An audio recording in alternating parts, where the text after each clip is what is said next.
Исәнмесез, эфирда Татарстанның көньяк көнчыгыш хәбәрләре. Студияда Лиана Ганиева. Бүгенге программада Сәүдә-Ихтихад техникумының тулай торагында ремонт дәвам итә.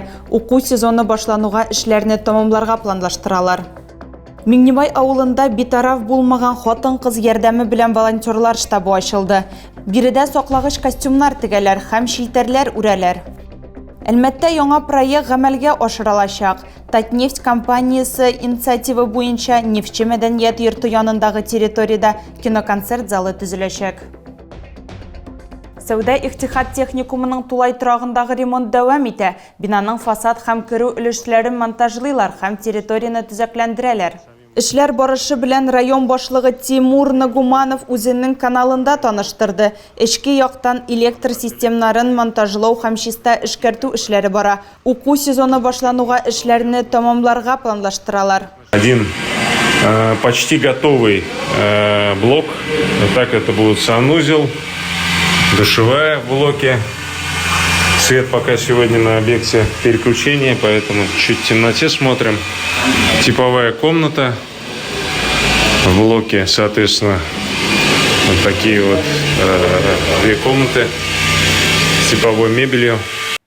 Миңнебай авылында битараф булмаган хатын-кыз ярдәме белән волонтерлар штабы ачылды. Биредә саклагыч костюмнар тегәләр һәм шилтәрләр үрәләр. Һөнәре буенча хисапчы һәм әни кеше үзе өчен яңа өлкәдә профессионаллар рәтендә. Әкренләп бу эшкә авылдашлары да кушылды.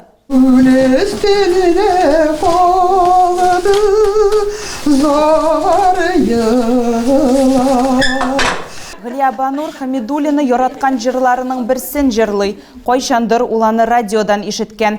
Хәзер ул Миңлебай волонтерларын бердәм эшкә өнди. Солдатларны да искә алып, шулар исән-сау кайтсыннар дип, сагышлар, кайгылар булмасын дип, әти-әниләренә исән-сау кайтсыннар, семьяларына, сөйгәннәре ярына, мәхәббәтләренә исән-сау кайтсыннар шу балалар.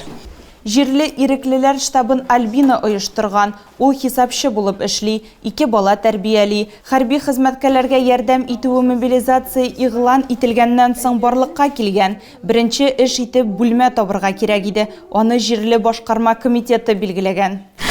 Вот и начала уже изучать вопрос маскировочных сетей. Мин саклагыч шилтәрләре турында мәгълүмат туплый башладым. Башта балык тота торган шилтәрләр эзләдек. Безгә алар туры килми диделәр. Аннары махсус заводлар таптык. Һәм шилтәрләр өчен нигезләрне капчыклар белән сатып алдык. Хатын-кызлар махсус рамда түгел, ә тимер элгештә үрәләр. Штабның игәнәчеләре юк, барлык кирәк якларны җыелган акчаларга сатып алалар. Шилтәрләрдән тыш штаб тагын шәмнәр һәм саклагыч костюмнар әзерли. Алар үләннәрне һәм яфракларны имитациялиләр. Костюмнар универсаль һәм теләсә нинди зурлыкка туры килергә тиешләр. По шаблону это вырезается, и уже как бы ребята сами там, если что-то надо где-то убавить, они сами отрезают. И, например, вот эту часть, если отрежут, они уже на автомат добавят, домаскируют свою экипировку полностью.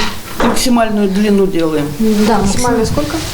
Метр 90, метр 80, где-то так берем.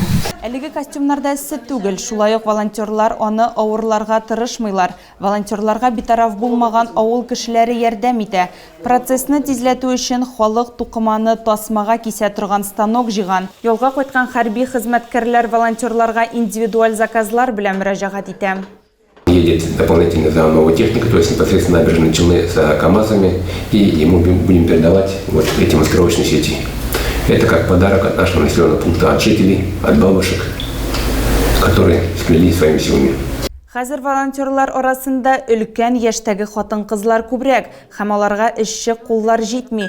Альбина һәм аның төркеме тулылануга һәм аларга яшь волонтерлар кушылуына өметләнәләр.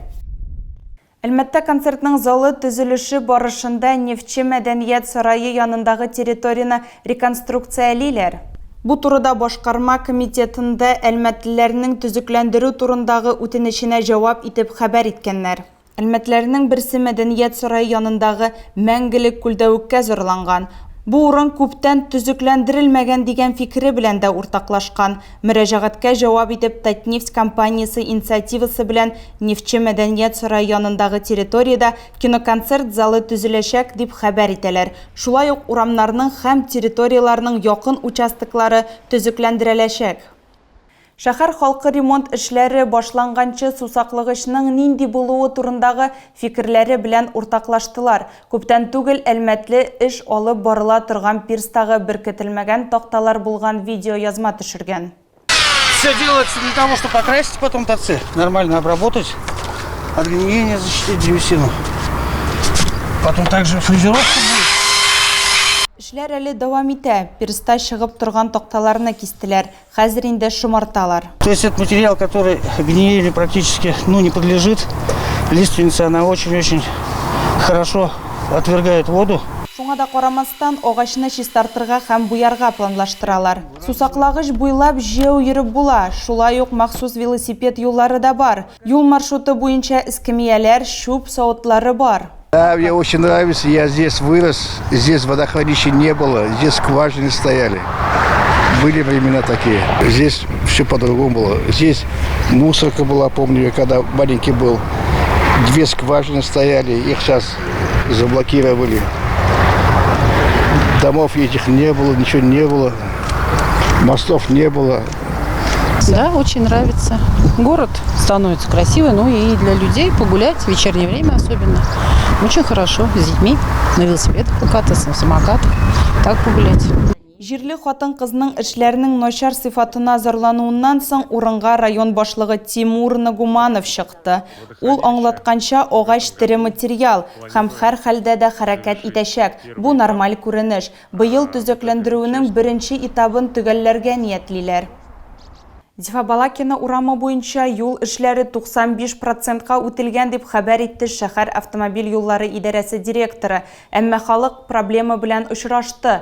Яңгырдан соң җәүле кичүендә су җыела. Рафис Сафиуллин аңлатуынча юлга су өске урамнарыннан төшә. Яңгыр сулары агып төшә торган система урнаштырылган, әмма аның эше өчен 2 см җитмәгән. Дорожный борт, который был, он был на уровне асфальта, в связи с этим вода, которая должна поступать в ливневку, частично сюда затекала. Мы сейчас сделали демонтаж-монтаж дорожного борта, предел допуска его на 2 сантиметра подняли, осталось работы по перекладке брусчатки. Думаю, тем самым мы, наверное, предотвратим поступление воды на пешеходную зону, где у нас находится брусчатка. 20 июльдә Әлмәттә Урам театрының җиңел канатлар фестивале йөреше узачак. Шуңа бәйле рәвештә автотранспорт хәрәкәте 14 сәгатьтән 16 сәгатькә кадәр 2 урам буенча чикләнәчәк. Ленин урамы Радищев урамыннан алып Мәрҗәни урамына кадәр һәм Мәрҗәни урамын Ленин урамыннан Җәлилгә кадәр ябачаклар. Гыфиятуллин урамындагы 49-нчы йортның подъездында тараканнар барлыкка килгән. Бу хакта анда яшәүче әлмәтче хәбәр итте. Алар баскыч буйлап тыныч кына йөриләр. Халык идарәче компанияга мөрәҗәгать иткән, тик әлегә аларның үтенечләренә җавап бирмәгәннәр. Төзүчеләр урамындагы 13-нче йортта да охшаш проблема. Подвалларында бөҗәкләр. Алар шулай ук идарәче компанияга мөрәҗәгать иткәннәр. Тик дезинфекция булган һәм проблема хәл ителгән дигән җавап алганнар. Бу бөҗәкләр фатирларга да кергән. Шикаятләр буенча йортны шәһәр башкарма комитеты җитәкчесе җылыту сезонына әзерлек кысаларында карап чыккан. Ул 13-нче хукук бозу очрагын ачыклаган. Проблемаларны бетерү өчен идарәче компанияларга төгәл вакыт бирелгән һәм акт төзелгән. Потоп. Вот она. Вся эта живность. И судя по звукам, все это сливается прямо сюда. Тагы да күбрәк яңалыклар һәм тапшырулар белән безнең сайтта таныша аласыз. Без социаль челтәрләрдә дә бар. Хәбәрләр юллагыз. Бүгенгә менә шулар. Мин сезнең белән сау булашам. Исән, имин булыгыз.